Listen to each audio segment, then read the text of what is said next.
I'm Anthony, and I'm on a 1,000-week journey to upgrade life, my life, and the lives of others as well.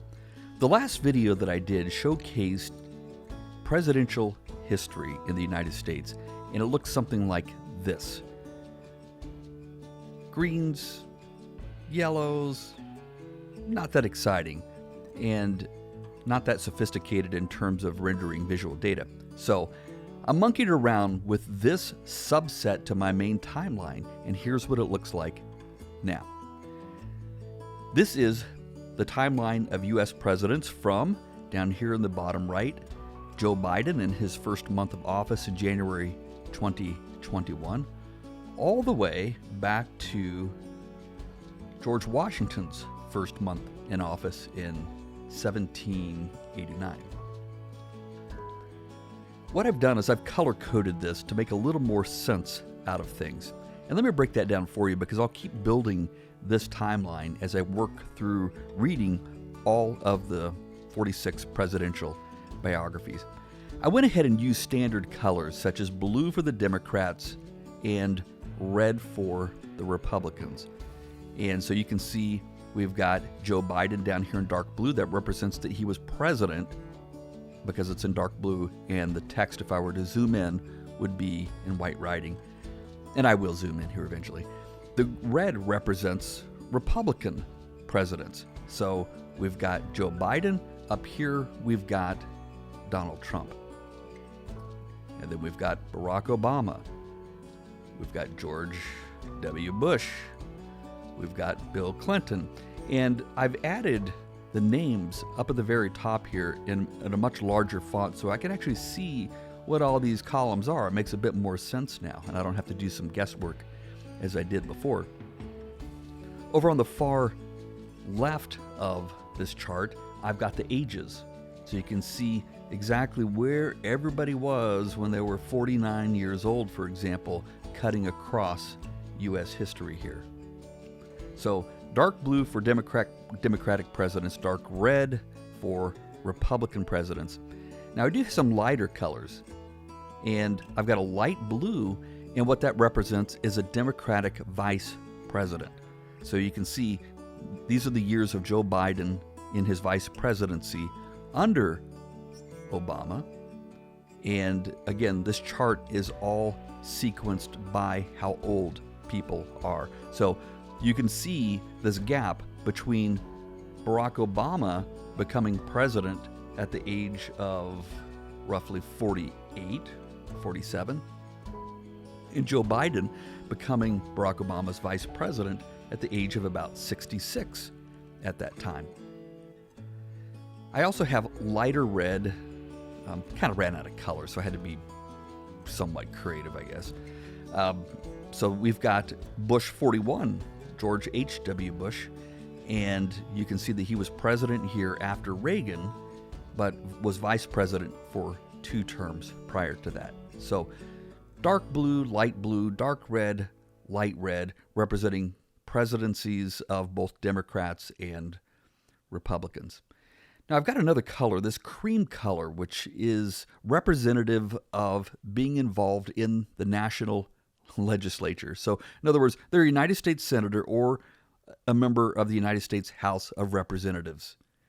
So it doesn't represent if somebody's in the House of, the state Senate of New York, for example, or Ohio. We're talking just national. And here, this is just one of the phenomenal things of this entire graph. You can see that immediately prior to becoming vice president, Joe Biden was senator from the state of Delaware. But let's scroll, let's keep on going up, and you can see how long this guy was in the United States Senate, 36 years, 6 terms. And there are other senators who have served, mammoth terms as well, but not really when you look at the U.S. presidents and where they've come from.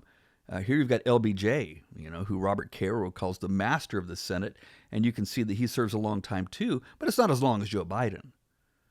And you can just, again, look at the cream throughout. You can see that the terms are not as long as what Biden has accomplished. So the cream is legislature. And then I've got the black. or this dark gray, and that represents being the governor of a state or being the governor of a territory. It could be the Indiana territory, it could be the Florida territory, it could be being a governor of the Philippines. So it's somebody who had administrative responsibility. So Clinton, for example, governor of Arkansas. George H.W. Bush, governor of Florida. Carter, governor of Georgia. Reagan, governor of California, and so forth. The gray represents that person is no longer alive.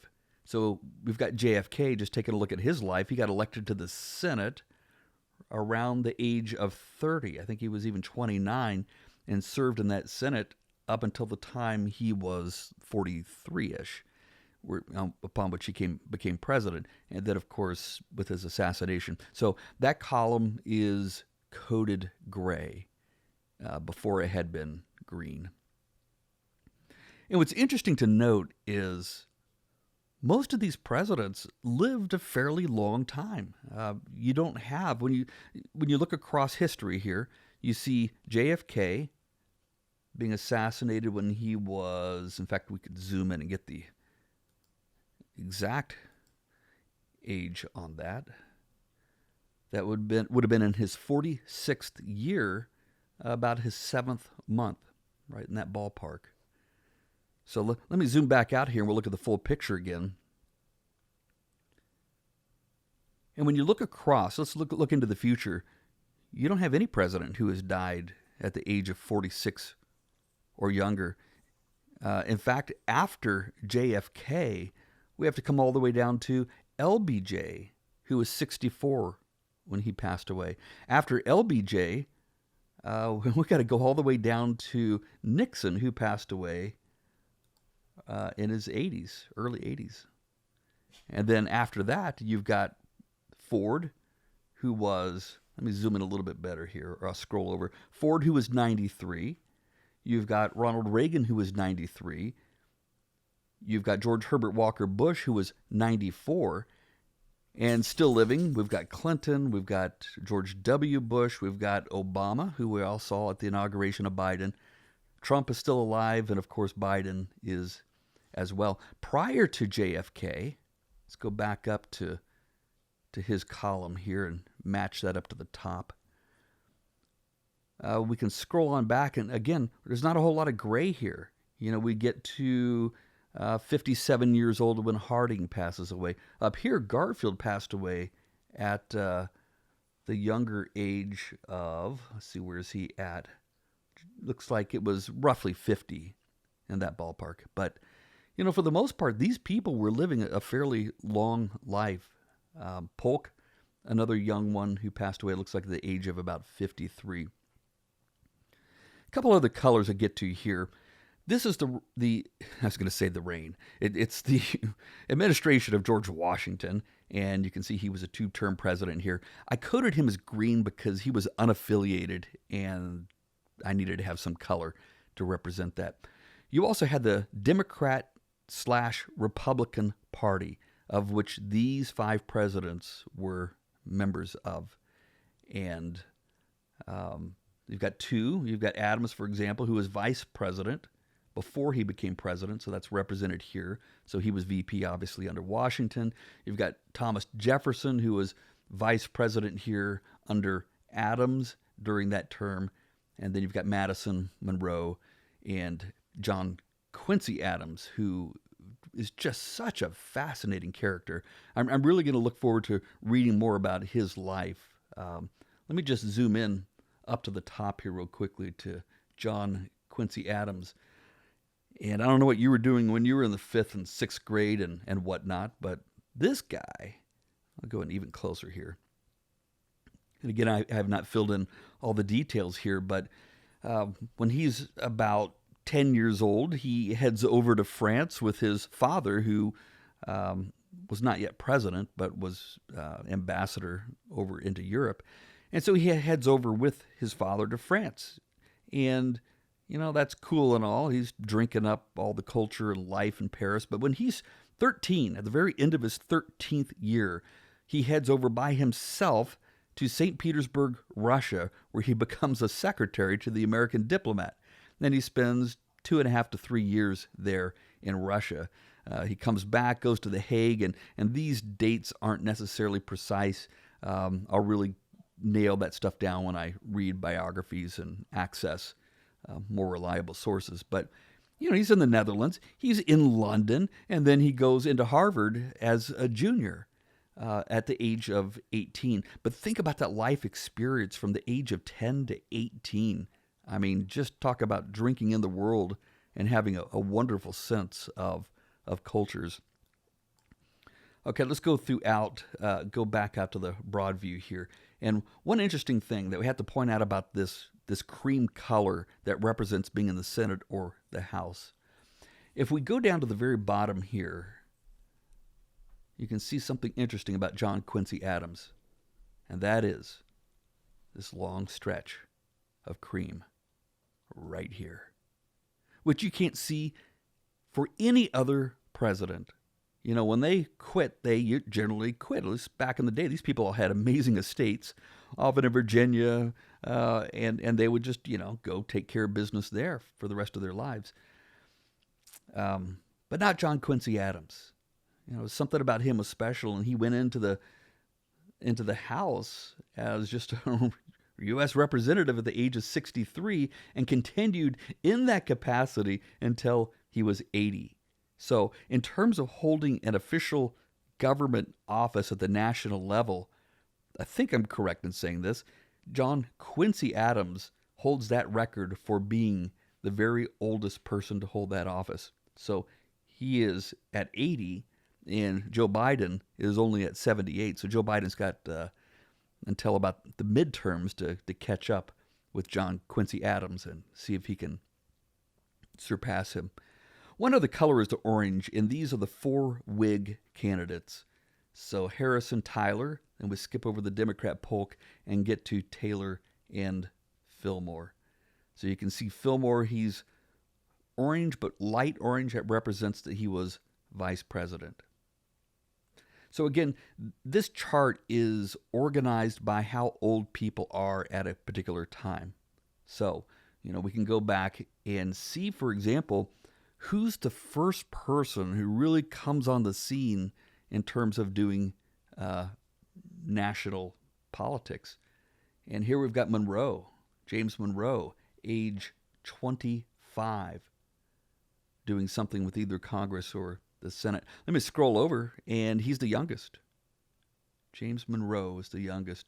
We've got Jefferson, who quickly comes after that. And some of these early guys here, they weren't serving in the United States House of Representatives because that wasn't founded yet. So they were in the House of Burgesses in Virginia, or they were a delegate to, the Constitutional Convention.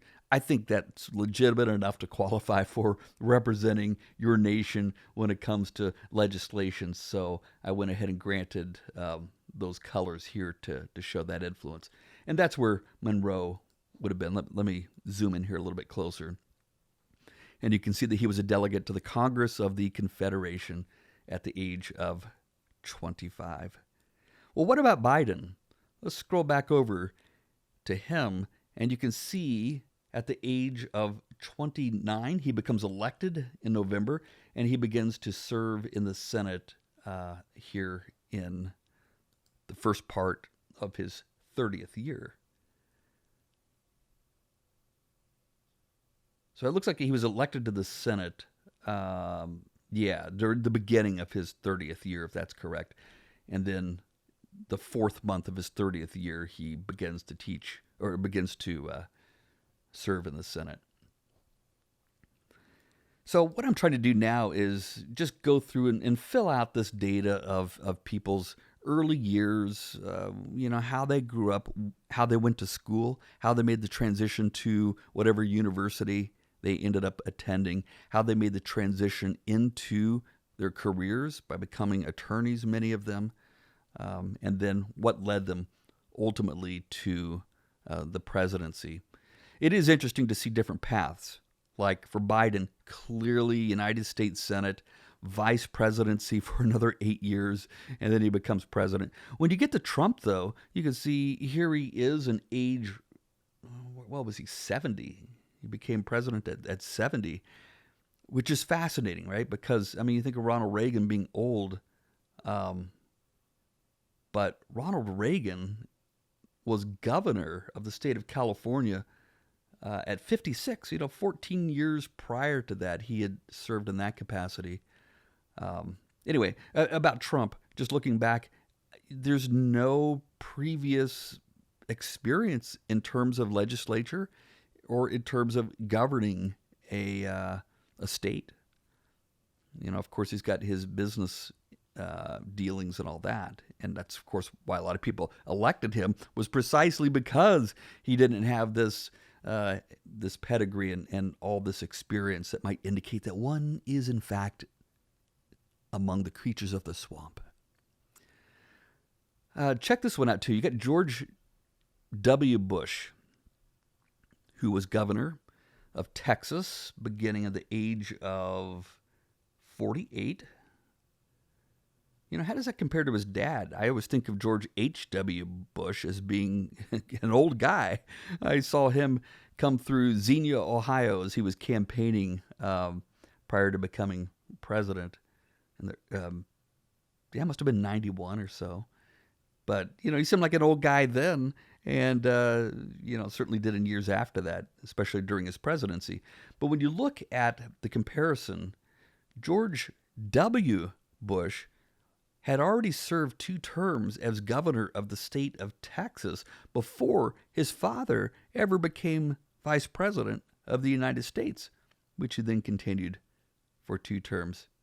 In fact, George W. Bush's 43's double presidency had already wrapped up before his father's vice presidency had ended. So just, again, the timeline and just showing the chronology puts things into an interesting perspective.